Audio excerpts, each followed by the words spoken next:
할렐루야. 여호와의 이름을 찬송하라. 여호와의 종들아 찬송하라. 여호와의 집 우리 하나님의 전정에 섰는 너희여 여호와를 찬송하라. 여호와는 선하시며 그 이름이 아름다우니 그 이름을 찬양하라. 사랑과 은혜가 풍성하신 하나님, 주님께서 주의 백성들 한자리로 모아주시고 하나님 앞에 함께 예배하게 하심을 감사합니다.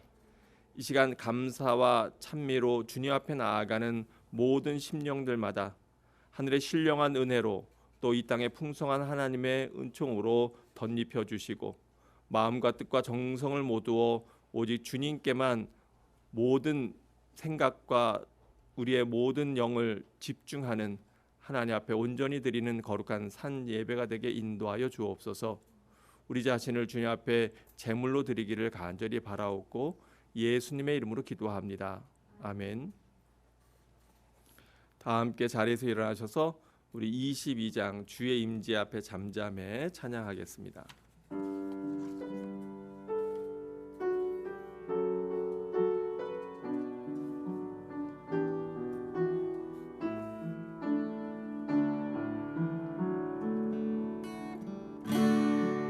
주의 임재 앞에 잠잠해 주 여기 계시네.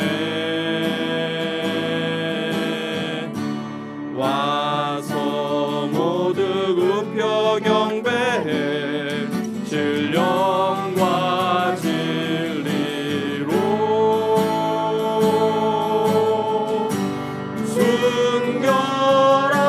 순결하신 주님 거룩한 존전에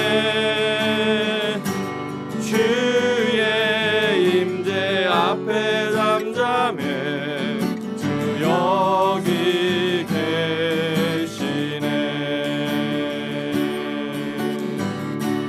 주의 영광 앞에 잠잠해 주의 빛 비치네.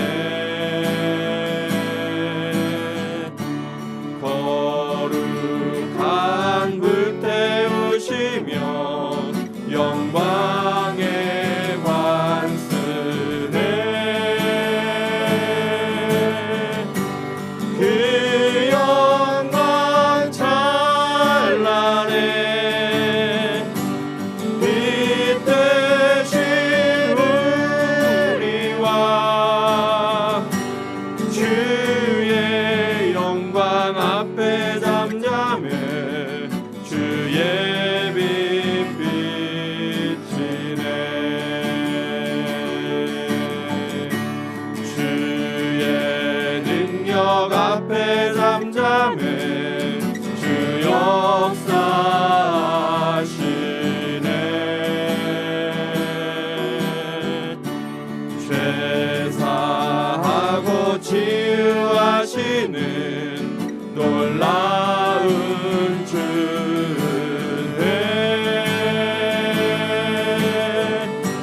주 믿는 자에게 능치 못함 없네. 주의 능력 앞에 잠잠해 주 역사하시네. 우리 다시 한번 찬양하며 주의 임재 앞에 주의 임재 앞에 찬양해 주 여기 계시네. 와서 모두 굽혀 경배해 진령과 진리로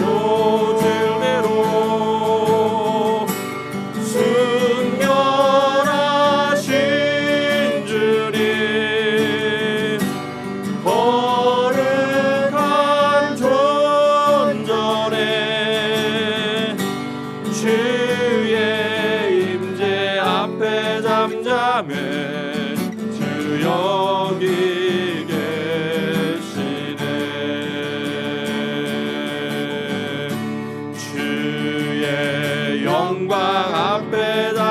잠잠해 주의 빛 비치네.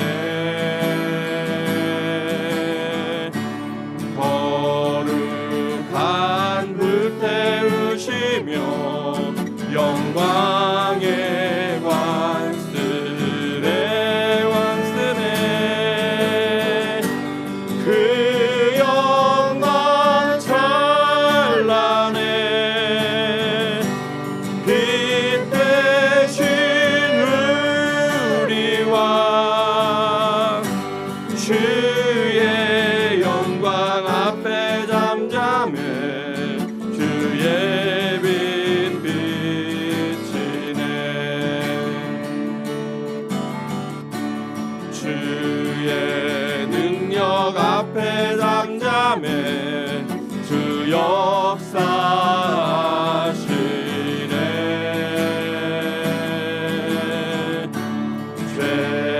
죄사하고 치유하시는 놀라운 주의 은혜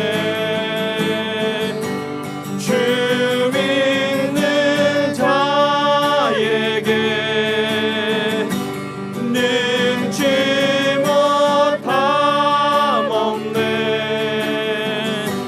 주의 능력 앞에 잠잠해 주 역사하시네.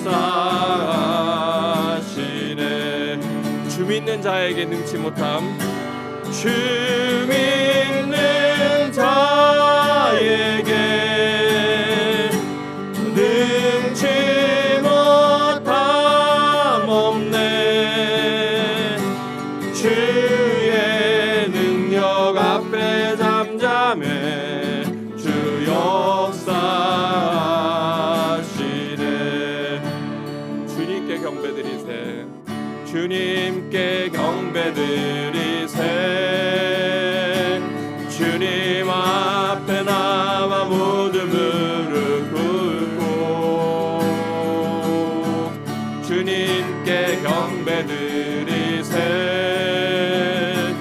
주님 앞에 나와 모두 무릎 꿇고 그는 우리 하나님 우린 그의 기르시는 백성 그의 손에 양이라 그의 손에 양이라. 주님께 경배드리세. 주님께 경배드리세. 주님 앞에 나와 모두 무릎 꿇고 주님께 경배드리세. 주님 앞에 나와 모두 무릎 꿇고 그는 우리 하나님 우린 그의 기르시는 백성 그의 손에 양이라 그의 손에 양이라. 그의 손에 그의 손에 양이라 그의 손에 양이라. 우리 모일 때 주 성령 임하리. 우리 모일 때 주 이름 높이리. 우리 마음 모아 주를 경배할 때 주님 축복하시리. 주님 축복하시리. 우리 모일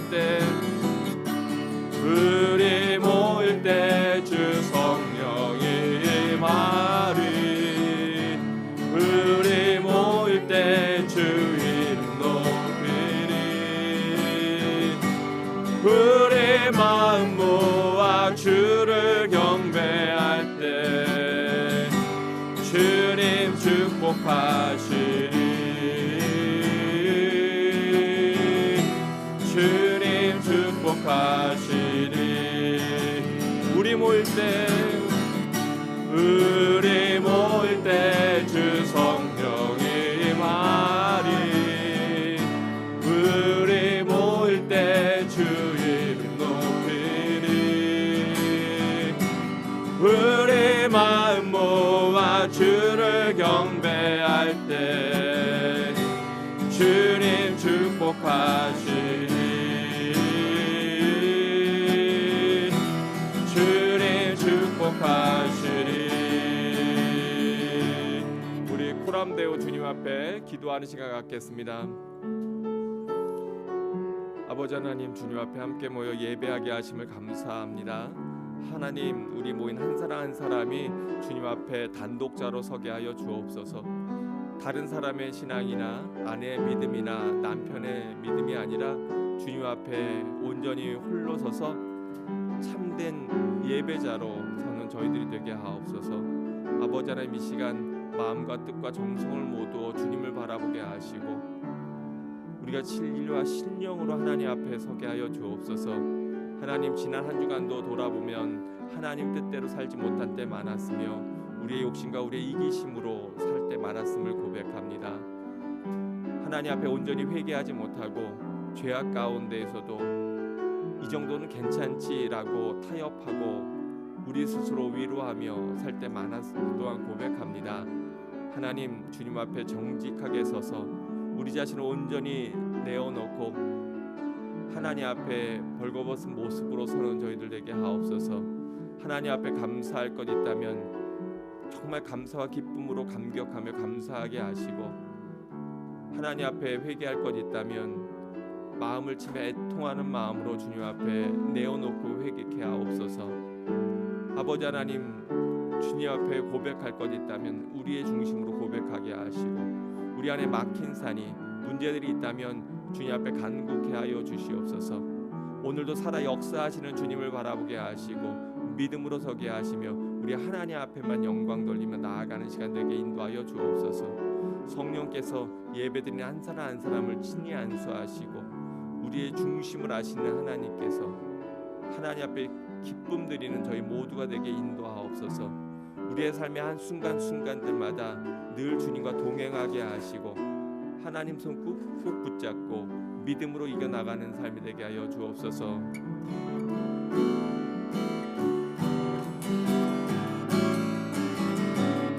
우리 다시 한번 찬양합니다. 우리 모일 때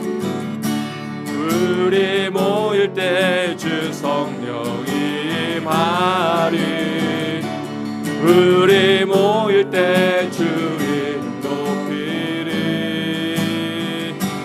우리 마음 모아 주를 경배할 때 주님 축복하시리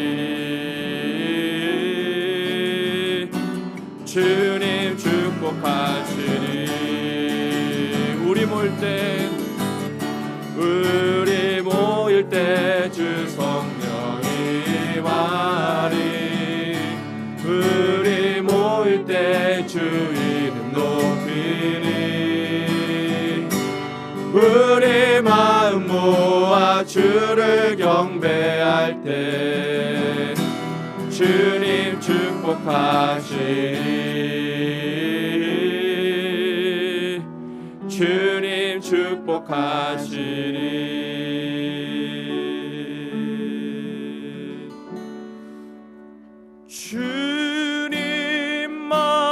주님만이 나의 힘 나의 방패 나의 참 소망 나의 몸 정성 다 바쳐서 주님 경배합니다.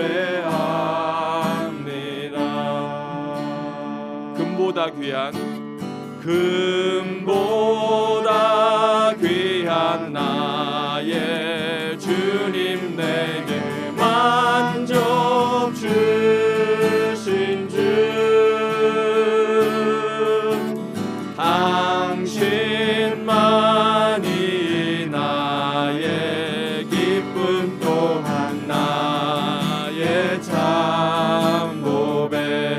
주님만이 나의 나의 방패 나의 참 소망 나의 몸 정성 다 바쳐서 주님 경배합니다.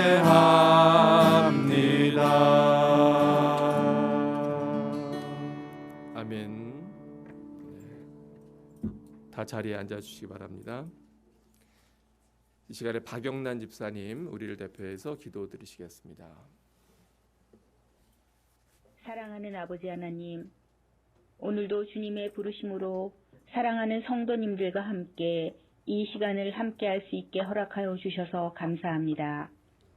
주님이 만드신 세상은 오늘도 변함없이 그 자리를 지키고 있습니다만 점점 더 사악해지고 부패해져가는 세상 속에서 억울하고 힘없는 생명들의 고통을 바라보며 예수님의 재림의 날이 하루빨리 오기를 바라는 마음은 더욱 커져만 갑니다. 아버지 하나님, 그 어느 것도 믿지 못할 이 세상에서 오로지 주님만이 저희들의 생명줄이심을 오늘도 고백합니다. 연약한 저희들이 주님의 뜻을 거스르지 않는 삶을 살아갈 수 있도록 인도해 주십시오. 세상살이가 아무리 공고해도 주님 품 안에서 늘 담대하게 헤쳐나갈 수 있는 힘을 주십시오. 아멘. 사랑하는 우리 성도님들 모두가 영적으로도 육적으로도 오늘보다 더 나은 내일이 되기를 기도합니다. 어려운 시절 주님의 집을 온전하게 이끄시느라 수고가 많으신 서규환 목사님께 늘 새 힘을 불어넣어 주시기를 소망하며 다시 오실 우리의 생명 되시는 예수 그리스도의 이름으로 기도드렸습니다. 아멘.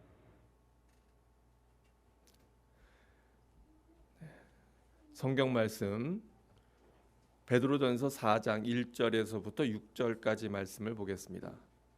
베드로전서 4장 1절에서부터 6절까지의 말씀입니다. 그리스도께서 이미 육체의 고난을 받으셨으니 너희도 같은 마음으로 갑옷을 삼으라. 이는 육체의 고난을 받은 자는 죄를 그쳤음이니 그 후로는 다시 사람의 적용을 따르지 않고 하나님의 뜻을 따라 육체의 남은 때를 살게 하려 함이라. 너희가 음란과 정욕과 술 취함과 방탕과 향락과 무법한 우상 숭배를 하여 이방인의 뜻을 따라 행한 것은 지나간 때로 족하도다. 이러므로 너희가 그들과 함께 그런 극한 방탕에 다름질하지 아니하는 것을 그들이 이상히 여겨 비방하나 그들이 산자와 죽은 자를 심판하기로 예비하신 이에게 사실대로 고하리라. 이를 위하여 죽은 자들에게도 복음이 전파되었으니 이는 육체로는 사람으로 심판을 받으나 영으로는 하나님을 따라 살게 하려 함이라. 아멘. 아멘. 할렐루야. 저는 오늘 여러분과 함께 고난과 구원의 관계라는 제목으로 함께 말씀을 나누려고 합니다. 오늘 우리가 읽은 베드로전서 4장 1절 말씀에 보면 이렇게 시작하고 있습니다. 그리스도께서 이미 육체의 고난을 받으셨으니 너희도 같은 마음으로 갑옷을 입으라. 이렇게 말씀합니다. 여러분, 갑옷은 언제 입나요? 네, 전쟁을 할 때 우리가 갑옷을 입죠. 평상시에 갑옷을 입고 다니면 이게 얼마나 무겁고 힘든 일이 되겠습니까? 그런데 전쟁 때 갑옷을 입지 아니하면 우리는 금방 적의 공격에 쓰러지고 넘어지고 고통을 당하게 됩니다. 그래서 우리가 잘 아는 말씀이 있는데 바로 우리가 전신갑주를 입고 살아야 된다, 그렇게 얘기합니다. 그런데 우리의 삶이 편해지면 편해질수록 사실 우리는 우리 몸에 무장하고 또 영적인 전쟁을 훈련하기보다는 점점 우리가 해이해지고 나태해지고 또 게을러지는 것을 우리 스스로가 느끼고 알게 될 겁니다. 밴쿠버가 참 좋지요. 환경도 좋고 여러 가지로 좋은데 또 영적으로 보면 사실은 좋지 않은 부분이 있어요. 뭐냐면 여기서는 많은 사람들이 긴장감이 풀어진다는 거예요. 물론 경쟁이 심하고 경쟁이 많은 사회가 좋은 것은 아닙니다만, 그러나 경쟁이 있고 또 그 안에서 긴장 상태가 있을 때 사람은 늘 준비하게 되고 훈련하게 되고 또 더 발전하려고 노력하는데, 그렇지 않고 모든 것이 편안한 상태가 되면 우리는 자기도 모르게 점점 자신의 삶의 참된 목적을 잊어버리고 살 때가 많이 있어요. 이번 주에 저희 집에 이제 피아노를 좀 이렇게 조율하기 위해서 한국에서 아주 정말 손꼽히는 그러한 조율사 한 분이 저희 집에 방문하셔서 이렇게 도움을 주셨는데, 그분하고 잠깐 대화를 나눌 시간이 있었어요. 이제 밴쿠버에 자녀들 유학을 와서 있으면서 이제 계신 분인데, 이렇게 와서 보니까 이분이 신앙이 참 좋으신데, 여기 밴쿠버에서는 사람들이 많이 이렇게 사람과 사람 사이의 간격도 멀게 느껴지고, 뭐 속에 있는 것들을 이렇게 꺼내놓고 얘기하는 것도 참 쉽지 않고, 그리고 또 특별히 점점 신앙적으로 해이해지는 것 같다. 그런 얘기를 하시면서 감사하게도 가까운 교회에 이렇게 새벽에 나가게 됐는데, 아이도 함께 나간다고, 초등학생인데 아이도 함께 나간다고 그런 얘기를 하셔서 제가 그 얘기를 들으면서 참 귀하다, 그런 생각을 갖게 되었습니다.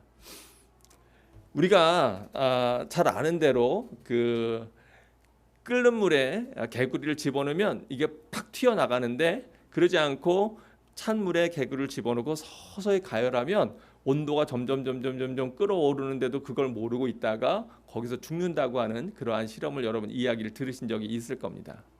때로는 우리의 삶이 무너지는 것이 어떤 어려움이나 고통으로 인해서 갑자기 넘어지는 것보다도 점점 나도 모르게 우리 가정에 또 우리 삶의 내 인생의 어느 부분들이 조금씩 무너지는데, 그 무너짐이 약하고 작기 때문에, 그리고 다른 것들이 편안하기 때문에 그 무너짐을 우리가 알지 못하고 있다가 결국 심각하게 넘어지는 그러한 경우들도 많이 보게 됩니다. 많은 위기는 사실은 삶의 고난의 시기보다는 모든 것이 평안하고 이제 안정되었다, 이젠 괜찮다라고 생각될 때 다가오는 경우가 많이 있어요. 한국 사회도 예전에 어렵고 힘들 때에는 참 열심히 믿음을 가지고 신앙생활하고 교회가 성장하고 자랐었는데, 어느 정도 사람들의 삶의 수준이 높아지고 또 편안해지니까 예전에 정말 하나님만을 붙잡고 매달리던 그런 삶보다는 이제는 점점 여가를 찾고 또 삶의 휴식과 여유를 찾는 그러한 모습들을 우리가 많이 보게 됩니다. 우리가 자칫 밴쿠버에서 살면서 여러 가지 환경과 또 여러 가지 많은 제도들, 또 안정적인 삶 가운데에서 우리의 삶이 그렇게 무너질 수 있다고 하는 것을 늘 긴장하며 우리가 살아야 될 겁니다. 오늘 말씀해 보니까 그리스도께서 이미 육체의 고난을 받으셨으니 라고 말씀하고 있는데, 예수님께서는 지지 않으셔도 될 십자가를 바로 우리를 위해서 지고 가셨어요. 그러면서 제자들에게 뭐라고 말씀하십니까? 너희가 내 제자가 되려면 날마다 자기 십자가를 지고 자기를 부인하고 나를 따라야 된다라고 말씀하는데, 우리 사랑하는 라이프교회 성도들은 매일매일 자기를 부인하는 삶을 살고 계신가요? 아멘, 할렐루야. 자기 십자가를 지고 가고 계십니까? 만약 그렇지 않다면 오늘 메시지를 통해서 우리가 다시 한번 돌아보고 또 우리가 긴장해야 될 필요가 있을 것입니다. 고난에는 두 가지가 있어요. 베드로전서에 여러분이 한번 나중에 집에 가셔서 쭉 읽어보시면 고난에 대해서 여러 가지를 얘기하고 있고, 고난이라고 하는 단어가 베드로전서에 여러 차례 등장하는 걸 볼 수가 있는데요. 그 중에서도 베드로전서 2장 19절에 보면 이러한 말씀이 있어요. 부당하게 고난을 받아도 하나님을 생각함으로 그 슬픔을 참으면 이것은 어떤 것이다? 아름다운 것이다. 그러니까 우리가 이 세상에 살면서 고난을 받을 때에 사실 받지 않아야 되는데 불구하고 부당하게 받는 고난들이 있어요.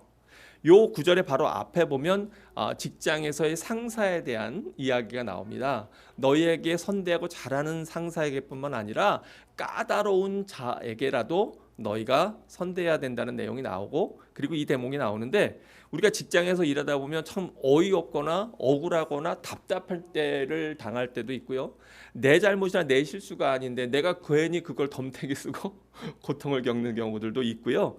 또 많은 관계 가운데 어려움을 겪을 때도 많이 있죠. 그런데 그렇게 고난을 받을 때 누구를 생각하고, 하나님을 생각하고 그 고난에 대해서 슬픔을 참으면 하나님 보시기에 이것은 아름다운 것이다.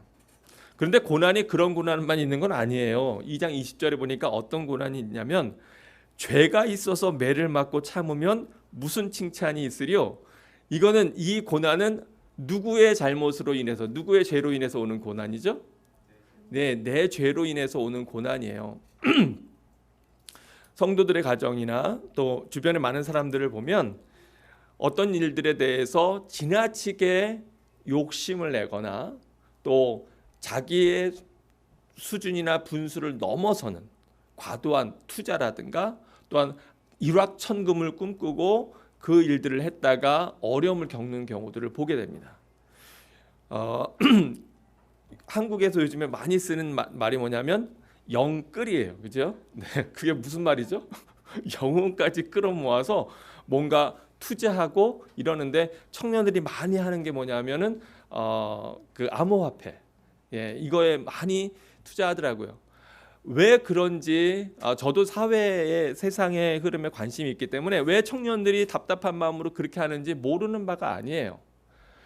뭐 여러분도 아시지만 여기 밴쿠버도 마찬가지지만 한국의 집값도 천정부지로 올라가고, 뭐 정상적으로 직장을 다니면서 일을 해가지고는 일반적인 예전에 기대했던 그러한 삶을 누리지 못하는, 그러니까 그런 절박한 마음에 어떻게 해서든지 남의 돈이라도 빌려서 뭐라도 한번 베팅을 해보고자 하는 이런 마음으로 하기도 하고, 또 방송이나 여러 군데에 보면 그래서 망했다는 얘기보다는 사실은 그래서 엄청나게 부를 획득했다, 뭐 이런 얘기들도 나오기도 하고, 그러니까 많은 청년들이 정상적인 일을 통해서 예전처럼 차근차근 뭔가를 벌고 땀을 흘리고 수고해서 그걸 가지고 생활하는 것보다는 뭔가 한 번에 크게 한탕해서, 또 때로는 그것이 합당하지 않거나 바르지 않은 일이라고 하더라도, 편법이라고 하더라도, 또는 잘못된 일이라고 하더라도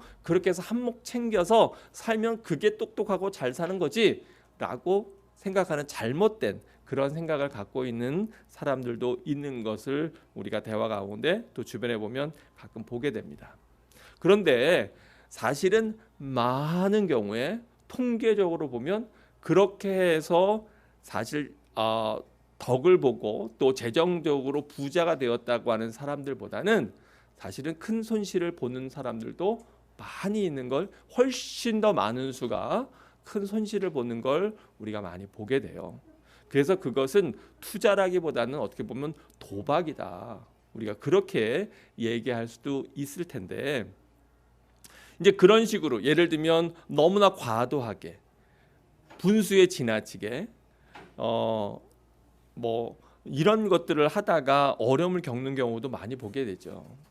근데 안타까운, 그렇게 어려움을 겪어도 많은 경우에 교회를 다니는 친구들이면 뭐라고 망하냐면, 자기의 자신의 욕심에 대해서 하나님 앞에 회개하기보다는 많은 경우에 하나님, 제가 기도하고 베팅했는데 이게 웬일입니까? 이렇게 생각한다면 이거는 큰 잘못된 신앙관을 갖고 있는 거다라고 얘기할 수 있을 거예요. 여기 보니까 고난에는 때로는 우리가 믿음을 지키느라 받는 선한 고난들이 있어요. 그러나 때로는 내가 어리석음으로, 또 내가 너무 욕심을 내거나, 또는 내가 세상의 어떤 탐심에 빠져서, 또는 잘못된 하나님 앞에서 합당하지 않은 관계들을 맺다가, 또는 그런 것들에 대해서 눈 감았다가 어려움을 겪게 되는 경우들이 있어요. 그러나 선을 행함으로 고난을 받으면 참으로 이는 하나님 앞에 어떤 것이다? 아름다운 것이다. 때때로 우리에게 이런 고난도 오고 저런 고난도 옵니다. 그런데 여기에서 중요한 것은 뭐냐 하면, 예수님께서 왜 고난을 받으시고 이 땅에서 십자가를 지셨는지에 대해서 우리에게 설명하고 말씀하고 계신 내용이 있어요.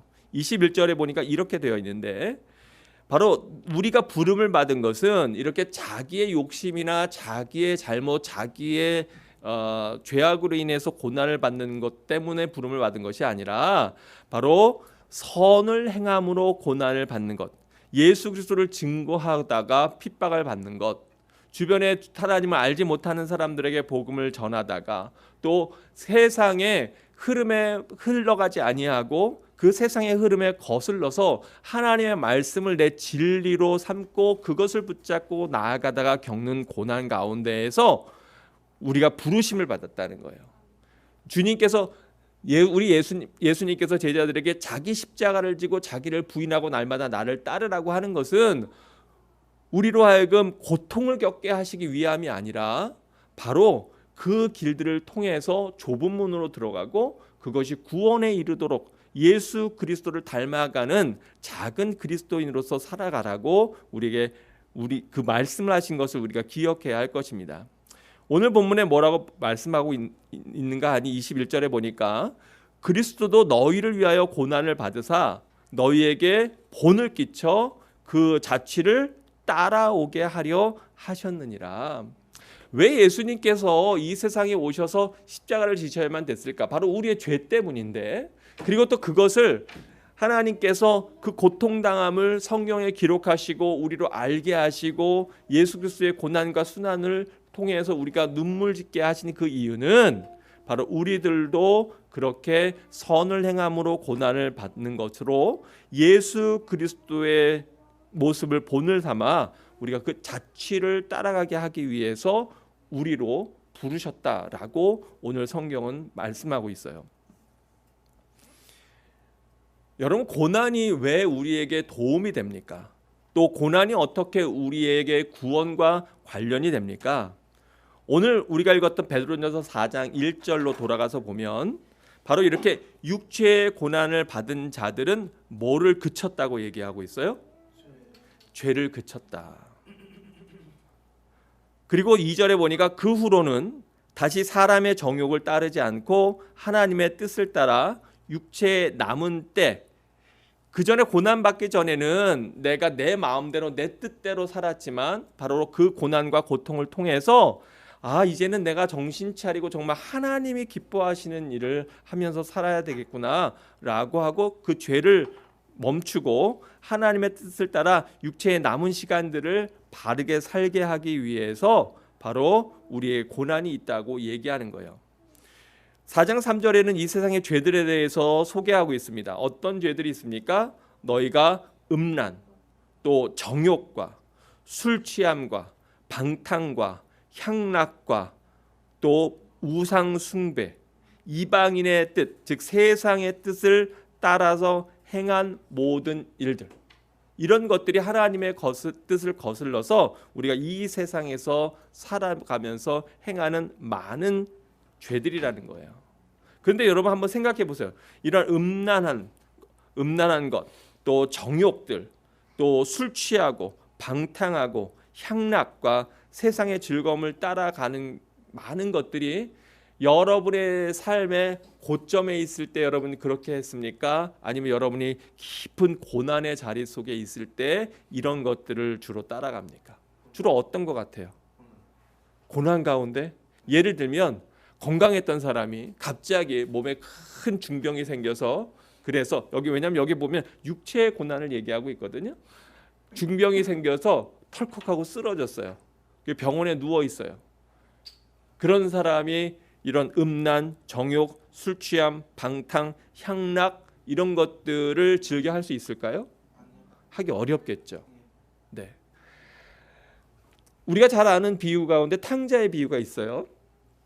둘째 아들이 아버지가 아직 돌아가시지도 않았는데 내 몫을 달라고. 그건 굉장히 부모에게 그 당시의 문화로서는 불효하는 거거든요. 내가 부모를 부모로 더 이상 인정하지 않고 나는 부모를 떠나서 내 마음대로 살고 싶다는 거예요. 원래 유산은 아버지가 부모님이 돌아가시면 받는 건데 그것을 미리 달라고 해서 그걸 받았어요. 그리고 갑자기 큰 돈이 생기니까 이 청년이 어떻게 합니까? 하나님 앞에 신실하게 믿음으로 잘 살았죠. 맞아요. 어떻게 그렇게 잘할까? 세상의 즐거움을 따라서 또 돈을 쓸 때는 주변에 친구들도 많았어요. 그리고 마음껏 방탕하게 살았어요. 많은 경우에 보면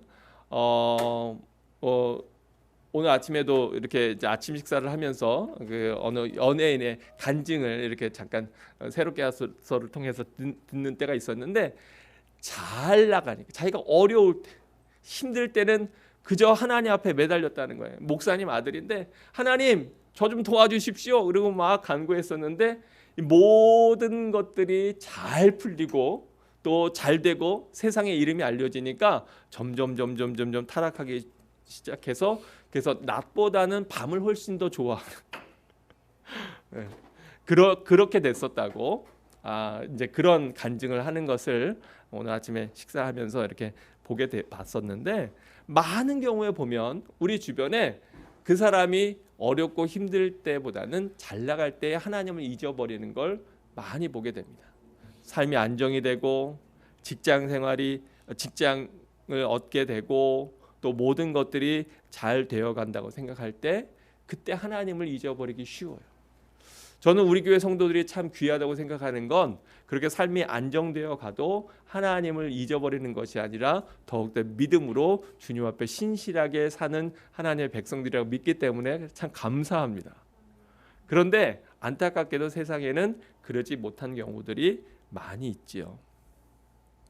그런데 바로 이렇게 세상의 음란과 정욕과 술 취함과 방탕과 향락과 우상 숭배와 이방의 뜻을 따라간 그것들은 고난을 받기 그 전에 행했던 것으로 이미 충분하다.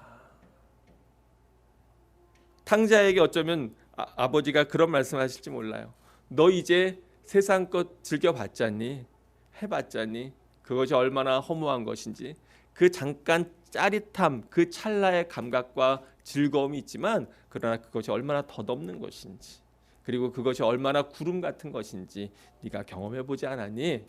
이제는 하나님 앞에서 바른 삶을 살아라 라고 말씀하셨을지 모르는 그러한 내용들이 오늘 우리가 읽은 본문들이에요. 그래서 이제 이 사람이 세상의 그런 것들을 경험했어요. 내가 잘 나갈 때 또 행복하고 즐거울 때 하나님 잊어버리고 살다가 삶의 정말 깊은 고난, 경제적인 어려움, 육신의 어려움, 또 많은 고통을 겪고 나서 하나님을 다시 붙잡고서는 내가 이제 정신 차리고 똑바로 살겠다. 그리고 바르게 살아가려고 할 때 세상은 그 사람을 격려하나요? 아니면 자꾸 그 사람으로 예전 죄로 돌아가게 하려고 하나요? 네. 다시 예전의 죄로 돌아가게끔 자꾸만 주변에 많은 유혹들이 다가오고 또 우리로 하여금 계속 돈에 대한 욕심, 또 잘못된 어떤 하나님이 주시는 안정감 가운데 평안을 누리는 것이 아니라 세상이 주는 안정감의 평안을 누리고자 은행 잔고가 충분해야 되고 또 내가 경제적으로 부유해야 되고 또 내가 원하는 것들을 차지하고 가져야만 마음에 평안함을 주는 것처럼 그렇게 우리를 속인다는 거예요. 그런데 오늘 본문에 보니까 이렇게 흥미로운 얘기를 하고 있어요.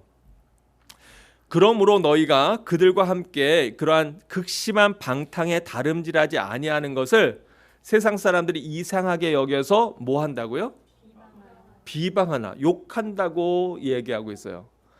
그리스도인들이 바르게 살려고 하면 할수록 오히려 세상에서는 그 사람들에 대해서 곱게 보기보다는 지만 잘났어, 자기만 교회 다녀, 자기만 믿음 생활해, 이러면서 오히려 자꾸만 어떻게 해서든지 그 사람들을 끄집어 내리려고 또 넘어뜨리려고 하는 것이 세상의 사단의 계략인 것을 우리가 알 수 있어요. 그래서 우는 사자와 같이 계속해서 삼킬 자를 찾고 돌아다니는 것이 세상의 사단이 하는 일이고, 바로 그래서 우리가 아까 얘기한 것처럼 갑옷을 입고 우리가 전신을 무장하고 그리고 믿음으로 살아야 되는 이유가 바로 여기에 있는 거죠. 예수님께서 바로 이렇게 고난 가운데에서 우리에게 본을 보이셨던 것처럼 사도 바울이 그러한 삶을 산 사람인 것을 우리가 알 수 있는데, 고린도 전서에 보면 사도 바울이 여러 가지 많은 극심한 고통과 고난을 받았던 것을 우리가 기억하고 알 수 있습니다. 하나님의 일을 감당하고 하나님의 일을 세상에서 해 나가려고 할 때 많은 영적인 또 육신적인 어려움과 고통과 고난을 겪게 되는 것을 우리가 보게 되는데요. 너희가 고난 당할 때 이상히 여기지 말아라, 그렇게 말씀하고 있어요. 왜냐하면 너희가 세상을 바르게 살아가려고 하면 할수록 점점 더 많은 어려움이 다가온다, 영적인 공격이 다가온다 얘기합니다. 우리가 캐나다의 가을에 보면 그 태평양을 돌던 연어들이 회귀해서 그래서 산란을 위해서 계곡을 또 강을 거슬러 올라갑니다. 그냥 강에 떠내려갈 때에는 그것이 그렇게 힘들고 고통스럽지 않지만, 그러나 열매를 맺기 위해서, 자식을 낳기 위해서, 또 씨를 뿌리기 위해서 그 물을 거슬러 올라갈 때 어떤가요? 네, 그 해리슨 밀이라고 하는 데 보면은 이렇게 연어 부화장이 있고 산란장이 있는데, 거기를 한번 이렇게 몇 년 전에 간 적이 있었어요. 그런데 거기 가 보니까요, 연어들이 많이 죽어 있고 또 거기서 막 올라오는데 여기저기 상체기가 나고 또 비늘이 벗겨지고 다치고 막 이렇게 그 상처 입은 모습으로 올라오는 것을 봤어요. 그래서 그 모습이 참 안타까웠지만, 만약에 연어들이 그러한 것들을 포기하고 자기의 고향으로 돌아오지 않는다면, 거기에서 알을 낳지 않는다면 사실은 세상의 연어들이 많이 사라질 거예요. 넓은 대양에서 그냥 그 치어를 풀어놨다가는 많은 포식자들에 의해서 그것들이 안정적으로 자라지 못할 것이고, 그 연어들이 그렇게 물결을 거슬러서 올라오는 이유는 바로 누구를 위해서요? 자기의 후손들, 본능적으로 자기의 자손들이 안전한 곳에서 포식자가 없는 그러한 강에서 자기의 본향으로 돌아가고자 하는 그러한 본성 때문에 그런 것을 우리가 알 수 있죠. 어거스틴이 세상에 많은 초대교부인 어거스틴이 세상에 많은 즐거움과 쾌락을 즐겼던 사람입니다. 그는 10대 때에 잘못된 관계 가운데 자식을 낳고 그리고 세상의 방탕함에 빠졌던 사람이에요.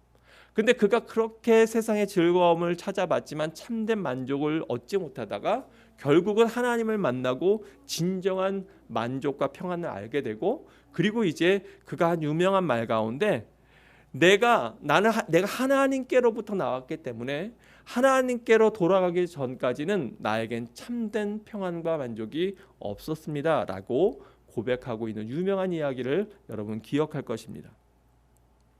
우리가 이 세상에서 많은 고난을 겪지만, 그러나 그 고난을 통해서 사실 우리는 다시금 하나님 앞에 나아가는 것이 무엇인지를 배우고 깨닫게 되고요. 또 사실은 또한 고난의 유익 가운데 하나는 예수님께서 고난을 받으신 것이 우리에게 위로가 되고 위안이 되는 것처럼 내가 받는 고난도 누군가에게 위로와 위안이 될 수 있기 때문에 그래요. 사도 바울이 많은 환난과 고난을 겪거든요. 근데 고린도후서 1장 6절에서 이렇게 이야기합니다. 우리가 환난 당하는 것도 바로 너희가 위로와 구원을 받게 하려는 것이요. 왜 그렇습니까? 이 땅에 살면서 많은 고통을 겪고 있는 사람들이 사도 바울을 보면서 사도 바울 선생님도 그 고난 가운데 믿음으로 승리했는데 나도 이겨야지, 그리고 위로를 받기도 하고요.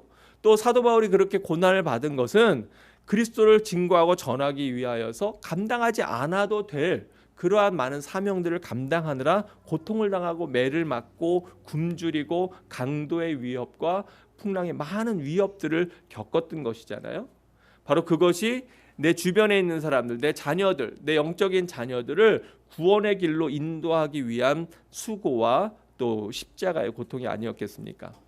그러면서 뭐라고 말씀하냐면 우리가 위로를 받는 것도 너희가 위로를 받게 하려는 것이니 이 위로가 너희 속에 역사하여 우리가 받은 것 같은 고난을 너희도 견디게 하느니라. 사도 바울이 우리가 잘 아는 대로 사도 바울은 평생 육체에 가시가 있었어요. 저가 그것을 위해서 3번이나 하나님 앞에 간절하게 기도합니다. 그럼에도 하나님의 답변은 내 은혜가 네게 족하다.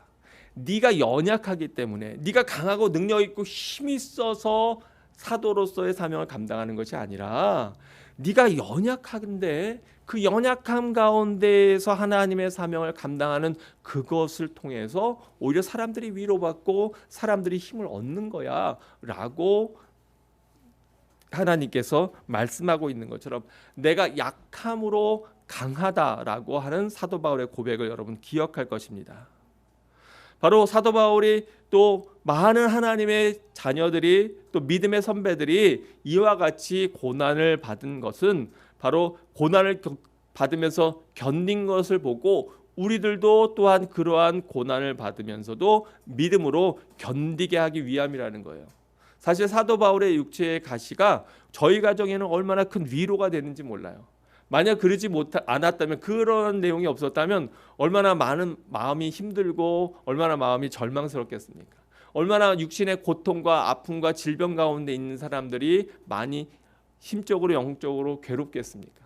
근데 바로 사도 바울이 그러한 육체의 심각한 가시를 가지고도 하나님의 말씀을 감당하고 사명을 감당했던 것 통해서 우리가 위로를 얻고 힘을 얻는 것처럼 바로 우리들도 그와 같이 누군가에게 위로가 되고 용기가 될 수 있다고 하는 거예요.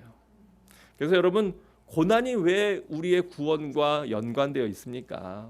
바로 사람이 고난을 당할 때 많은 경우에 죄를 그치게 되기 때문입니다. 물론 어떤 경우에는 고난을 슬쩍 겪으면 어떤 경우는 더 방탕하는 경우들도 가끔 있더라고요. 고난 때문에 더 세상의 마약이라든가 잘못된 것으로 빠져서 더 수렁으로 빠지는 경우들도 있게 되지만, 그러나 정말 진짜 센 고난을 겪으면 많은 사람들이 사실은 주님을 바라보고 내가 내 힘으로 감당할 수 없기 때문에 그래서 주님을 붙잡는 경우들이 많이 있고요. 역사상의 많은 인물들이 바로 그 극심한 고난 가운데에서 주님을 붙잡게 되는 것을 보게 됩니다. 그래서 고난을 통하여서 많은 경우에 우리가 죄를 그치게 됩니다. 고난을 통해서 내가 지금 잘못 가고 있었다고 하는 것을 깨닫게 됩니다. 탕자가 고난을 통해서 아버지께로 돌아왔던 것처럼 세상의 고난 때문에 우리가 정신 차리게 됩니다. 고난은 우리로 하여금 하나님을 바라보게 하고요, 또 예수 그리스도를 바라보게 합니다. 고난은요, 이 땅의 소망을 우리로 하여금 하나님 나라의 소망으로 대치하게 만들어요. 몸이 너무너무 괴롭고 힘들잖아요. 그러면 어떤 마음이 드냐면, 이 땅에서 너무 많은 고통을 겪으니까 그냥 빨리 하나님 나라 가고 싶다. 그리고 여러분, 몸이 힘들잖아요. 그러면 좋은 침대가 별로 소용이 없습니다. 몸이 힘들잖아요. 좋은 환경이 별로 소용이 없어요. 가족 중에 누군가 심각하게 아프면 아무리 좋은 환경이 있어도 그 환경을 별로 즐길 수가 없어요. 왜냐하면 그것을 여행을 한다거나 휴가를 간다거나 이런 것들을 할 수 없기 때문에. 그런데 좋은 건 뭐냐 하면 바로 그 가운데에서 하나님을 바라보게 된다는 거예요. 미우라 아야꽃처럼 평생을 아팠던 사람은 그런 침대에 누워서 믿음 가운데 하나님 앞에 대화하고 기도하고 간구하는 그런 걸 하다가 위대한 작품들을 남기지 않아요? 아내가 몸이 아프니까 주로 하는 게 뭘까요? 아침 먹고 말씀 듣고, 점심 먹고 기도하고, 저녁 먹고 찬양하고, 다른 거를 육신의 아픔이 있다 보니까 세상의 어떤 다른 즐거움을 누리지 못하게 되고요. 저희 가정의 큰 기쁨과 즐거움 가운데 하나는 뭐냐 하면 이제 이렇게 멀리도 못 가고 저희 사는 그 단지에 한 바퀴를 도는 겁니다. 여러 바퀴도 못 돌아요. 힘들어서. 근데 사실은 예전에 건강하고 힘 있을 때는 별로 아내랑 그렇게 산책을 못 했어요. 근데 아내가 아프고 나니까 또 혼자 나가면 혹시라도 불안하니까 거의 제가 할 수 있으면 같이 이제 나가는데, 저희 동네에서 저희가 소문났어요. 인꼬 부부라고. 왜냐하면 늘 팔짱을 끼고 그리고 아주 천천히 걸음을 떼서 아침 먹고 돌고, 낮에는 좀 뜨거우니까 저녁 먹고 돌고, 그래서 저희가 이제 그 블록 와처로 아주 그 동네를 이렇게 돌기 때문에 저희 이웃들은 아마 저희를 다 창밖으로 하루에 매일 볼 겁니다. 근데 사실은요, 뭘 대단히 즐기는 것 아니에요. 그런데 그렇게 함께 걸으면서 작은 풀잎들의 변화를 보고요, 주변에 심겨진 작은 꽃들이 열매 봉오리가 피고 그리고 그것이 피었다가 지고 열매를 맺는 작은 변화들을 보게 됩니다. 그런데 놀라운 건요, 저희에게 제일 큰 기쁨과 감격 가운데 하나는 주님 앞에 가정 예배를 드리는 시간과 아내와 함께, 아픈 아내와 함께 팔짱 끼고 그리고 그렇게 동네 한 바퀴 도는 거, 그것이 얼마나 큰 기쁨인지 몰라요. 예전엔 사실은 그것이 기쁨이 되지 그런 것들이 기쁨이 되지 못했을 거예요. 뭔가 유명한 데를 가서 보거나 멋진 데, 화려한 데, 사람들이 좋아하는데 막 이런 데 가서 구경하고 사진 찍고 뭐 맛있는 거 먹고 이런 것들이 저에게 즐거움이 되었겠지만, 아픈 가운데에서도 그렇게 함께 동행하며 팔짱 끼고 불과 5분, 10분 그저 천천히 동네 한 바퀴 하루에 한 번 도는 그 기쁨, 그리고 걸으면서 서로 쫑알쫑알 나누는 대화 가운데에서 주시는 하나님의 기쁨, 그 아내가 얼마나 사랑스러운지, 또 뭐 제 착각인지 모르지만 그 남편에 대한 그 사랑, 그것이 참 감사하고 기쁘고 큰 마음의 감동을 하나님 주시는 것 같아요. 우리가 삶에서 자꾸 비교하는 삶을 살게 되다 보면 참된 만족과 기쁨을 우리는 잃어버립니다. 근데 진정한 만족과 기쁨은 사실은 우리 주님 안에 있어요. 몸이 그렇게 아프다 보니까 가끔 아내가 하는 얘기가 뭐냐면, 여보, 나는 세상에 미련 없어. 하나님이 불러가시면 언제든지 아멘 할렐루야, 난 주님 앞에 갈 수 있어. 그러니까 아이들한테도 신신당부하는데, 내가 여기 떠날 때 할렐루야 찬송 불러라, 슬픈 찬양 말고. 왜냐하면 나는 정말 기쁨으로 달려갈 수 있어. 어떻게 보면 그것이 마음 아프고 슬픈 일일 수 있어요. 그러나 사실은 궁극적으로 생각해 볼 때, 여러분 이 땅에서 천년만년 남을 사람 있나요? 결국 우리는 앞서거니 뒤서거니 다 하나님 나라로 가게 되어 있고, 또 정말로 우리가 누려야 될 삶은 이 땅에서의 삶이 아니라 영원한 하나님 나라에서의 주님과의 동거하는 삶이에요. 근데 우리가 착각하고 있어요. 우리가 많은 심각한 큰 착각에 빠져 있어요. 이 세상은 어떻게 보면 천상병 시인의 시처럼 그냥 우리가 한바탕 소풍 나와서 놀고 가는 그러한 한 마당인지 몰라요. 거기에서 모래성을 아무리 멋지게 쌓아도, 내가 땅 따먹기 열심히 해서 땅을 많이 차지했다고 하더라도 결국은 다 놓고 떠날 것들인데, 우리가 그것을 잊어버리고 이 땅에서 집착하고 살다 보면 우리의 영혼이 망가지고 또 우리의 관계와 우리의 심령이 상할 때가 많이 있는 것을 보게 됩니다. 그런데 오히려 이 땅에서의 고난은 이 땅에 우리로 하여금 집착하거나 이 땅에 마음을 두지 않고 하나님 나라를 바라보게 하는 힘이 우리에게 있다고 하는 거예요. 그래서 다윗은 시편 119편에서 이렇게 말씀합니다. 고난당하기 전에는 내가 그릇 행하였더니 이제는 주의 말씀을 지키나이다. 주는 선하사 선을 행하시오니 주의 율례들로 나를 가르치소서. 교만한 자들이 거짓을 지어 나를 치려 하였사오나 나는 전심으로 주의 법도들을 지키리이다. 그들의 마음은 살이 져서 기름덩이 같으나 나는 주의 법을 즐거워하나이다.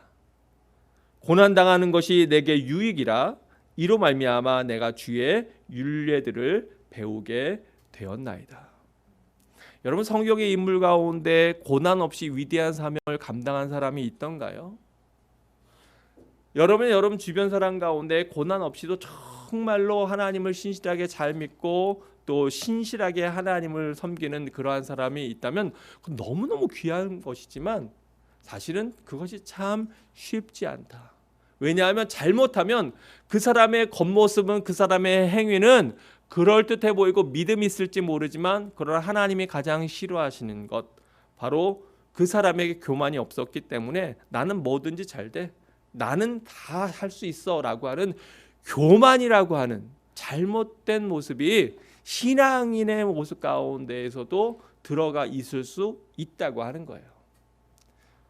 사랑하는 성도 여러분, 때때로 고난이 우리를 힘들게 하지만, 그러나 고난이 우리를 망하게 하지 않습니다. 세상의 고통이 우리로 망하게 하지 않습니다. 오히려 그것은 이 땅에서의 집착과 이 땅에서의 향락을 뒤로하고 하나님 나라를 보게 하는, 우리를 구원으로 인도하고 이끄는 통로가 된다고 하는 사실을 여러분 깨달을 때, 혹시 여러분 오늘 말씀을 듣는 분들 가운데 고난의 자리에 있습니까? 낭망하지 마십시오. 절망하지 마십시오. 오히려 그것을 통해서 영원한 하나님 나라가 여러분의 앞에 준비되어 있으면 여러분 기뻐하고 감사하고 춤추십시오. 그것이 우리가, 성경이 우리에게 말씀하는 것입니다. 만약 이 땅에서의 삶이 다라고 한다면 예수 그리스도를 이 땅에 오셔서 33세 삶밖에 살지 못하시고 고난 가운데 십자가를 지셨는데 얼마나 안타까운 삶입니까? 예수 그리스도의 수많은 사람들, 심지어는 로마 시대 어린아이들까지도, 아니 지금도 전 세계의 많은 사람들 가운데 바로 예수 그리스도라고 하는 그 이름을 지키기 위해서 순교를 당하는 많은 사람들이 있는데, 그러면 그런 사람들의 삶은 대체 뭐라는 말입니까? 하나님이 그 사람들의 그 죽음을 그냥 그렇게 놔두실까요? 아니요. 살아계신 하나님은 바로 그 고난 가운데에서도 예수 그리스도를 증거하는 십자가를 지금 수많은 순교자들에게 이 땅에서의 삶과는 비교할 수 없는 영원한 하나님 나라에서의 참된 기쁨과 만족을 우리에게 선물로 주신 분이라고 하는 걸 우리가 절대로 잊으면 안 됩니다. 무더운 시기, 또 우리의 믿음이 해이해지기 좋은 이때에 우리가 다시 한번 깨닫고, 지금 내 삶에 어려움이 있다면 하나님 나에게 이 어려움을 주셔서, 제 옆구리를 이렇게 계속 치셔서 저를 알고 정신 반짝 차리고 하나님 나라 바라보게 하시니 감사합니다. 내가 이 땅에 욕심 부리지 아니하고 하나님 나라에 욕심 부리게 하시니 감사합니다. 내가 이 땅에 쌓아두는 것보다 하나님 나라를 위하여 내가 구제하고 또 나누고 또 섬기고 베푸는 데에 열심을 내게 하시니 하나님 감사합니다. 우리가 이 마음으로 살 때 바로 그 고난은 우리로 하여금 구원으로 이루게 하는 통로가 될 것이고 좁은 문이 될 것입니다. 성도 여러분, 또 고난 가운데 있는 여러분, 낙심하지 마시고 지치지 마시고 사단의 꼬임에, 사단의 속임에, 너는 망했다고 하는 사단의 거짓에 속지 마시고 믿음으로 일어나 주님을 찬양하는, 예수 그리스도를 본받아 믿음으로 승리하는 여러분 모두가 되시기를 주님의 이름으로 축원합니다. 기도하겠습니다.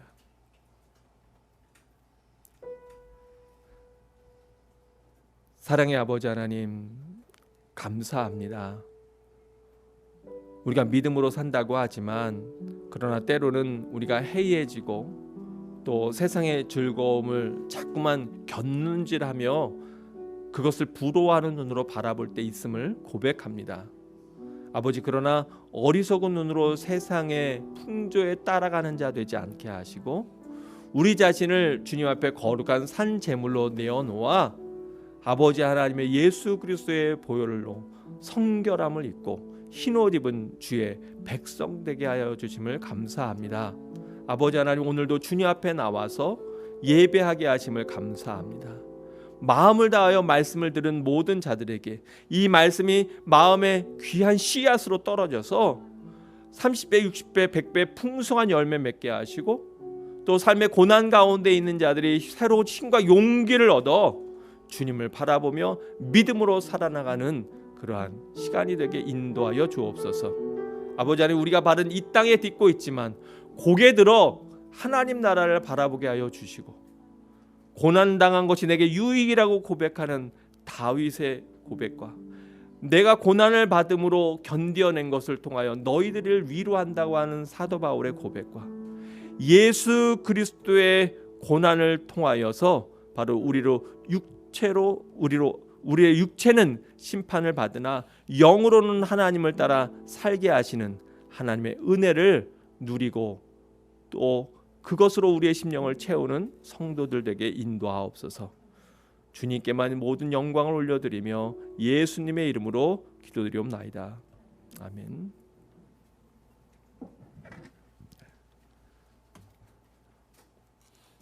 우리 32장 오직 예수 함께 찬양하겠습니다.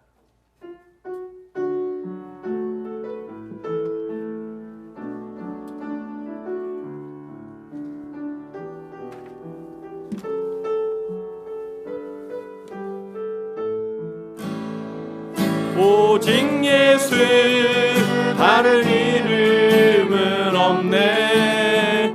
주 이름만 우리에게 주셨네.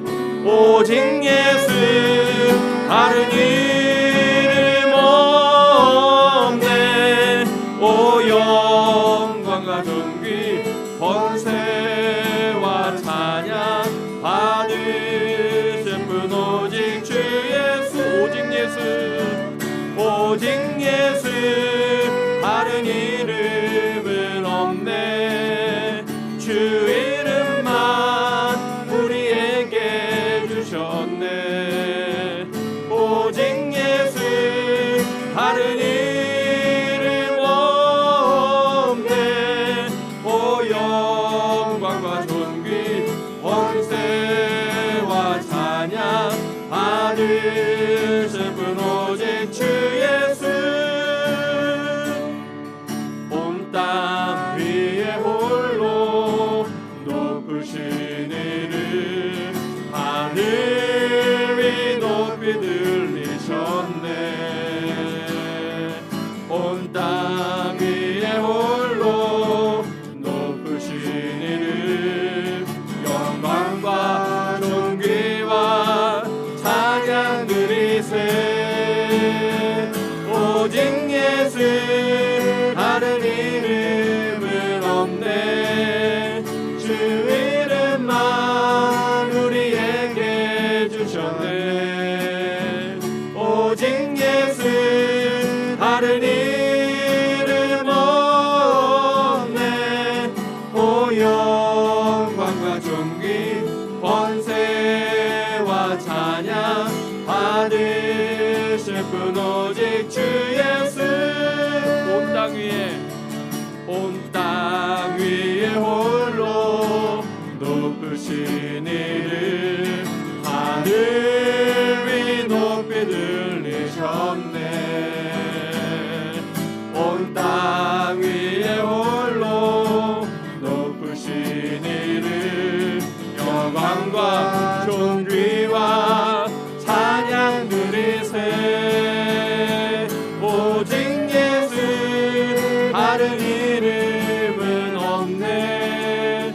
주 이름만 우리에게 주셨네. 오직 예수 다른 이름 없네. 오 영광과 존귀 권세와 찬양 받으실 분 오직 주 예수.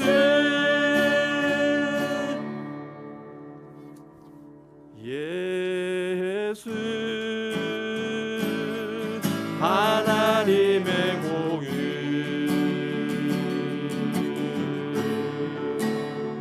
주 독생자 그의 나라 임하시네.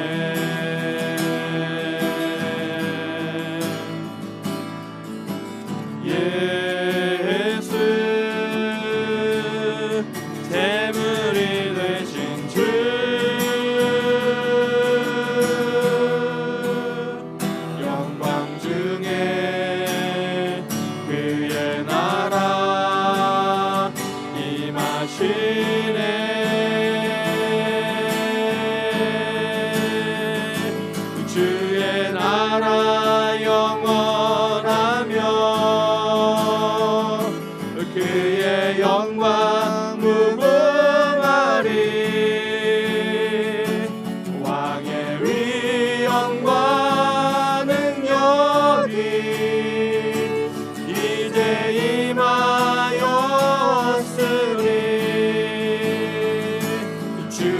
주의 주권과 주의 통치와 주의 나라 힘과 권세 임하네.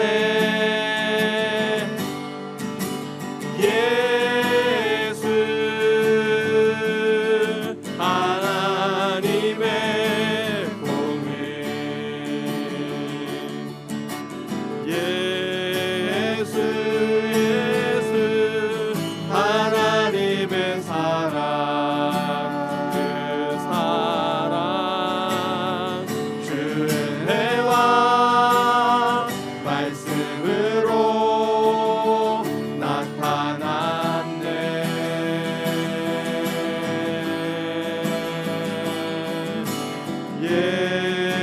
예수 거룩한 하나님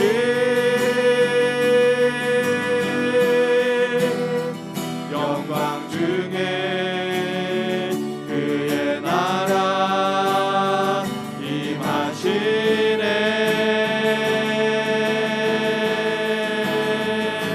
주의 나라 영원하며 그의 영광 무궁하리. 왕의 위엄과 능력이 이제 임하였으니 주의 주권과 주의 통치와 주의 나라 힘과 권세 임하네. 예수 하나님의 공의.